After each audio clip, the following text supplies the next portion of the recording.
Hai, Assalamualaikum warahmatullahi wabarakatuh. Perkenalkan, nama saya Vicky Tazkiyah Fikroh dengan NIM 53010230026.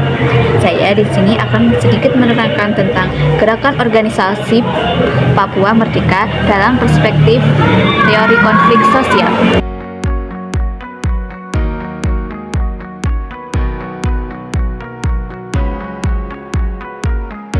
Organisasi Papua Merdeka atau yang sering disebut dengan OPM adalah sebuah gerakan separatis yang didirikan dengan tujuan untuk memisahkan Papua dari Indonesia dan mendirikan negara merdeka sendiri.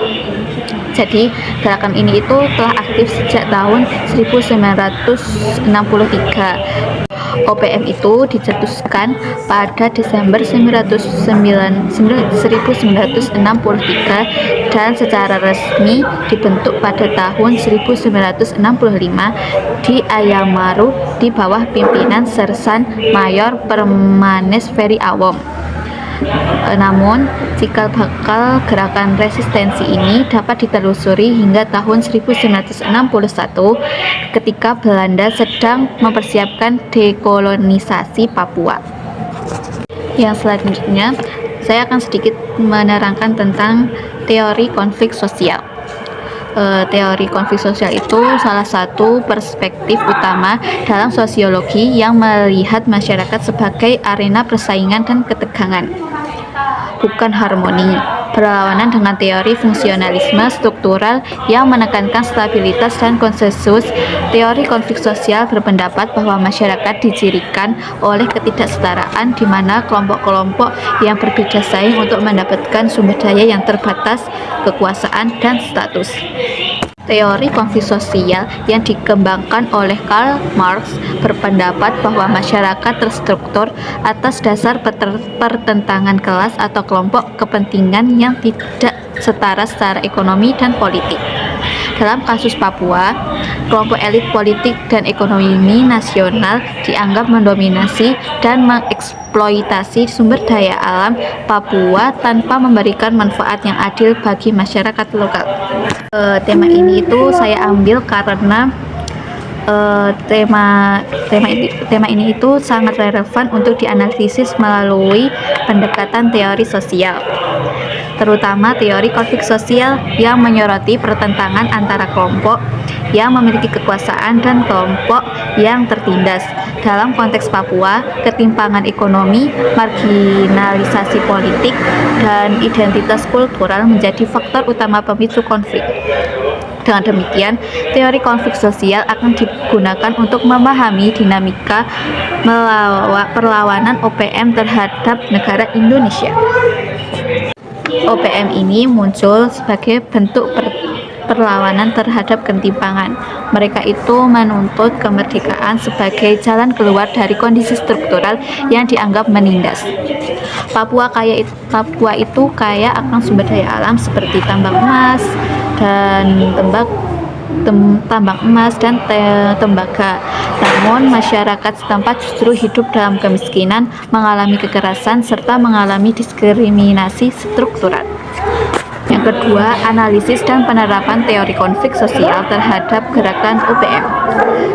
Penerapan teori konflik Karl Marx yang relevan untuk menganalisis gerakan OPM karena yang pertama, adanya struktur dominasi negara atas daerah Papua. Yang kedua, ketimpangan distribusi ekonomi dan pembangunan. Yang ketiga, marginalisasi politik dan budaya masyarakat Papua. Seperti contohnya itu pembangunan proyek-proyek besar di Papua seringkali tidak melibatkan masyarakat lokal dalam pengambilan keputusan. Terus banyak dari mereka itu banyak yang kehilangan tanah adat. Hal itu memperbesar rasa ketidakadilan dan mendorong radikalisasi gerakan perlawanan. Menurut Karl Marx juga konflik ini itu muncul dari eksploitasi kelas, di mana kelas itu dominasi menguasai alat produksi dan sumber daya, sementara kelas tertindas itu dieksploitasi. Terus dalam penerapan pada OPM itu, Papua itu adalah wilayah yang kaya akan sumber daya alam seperti emas, tembaga, gas alam, dan kayu, dan masih banyak lagi.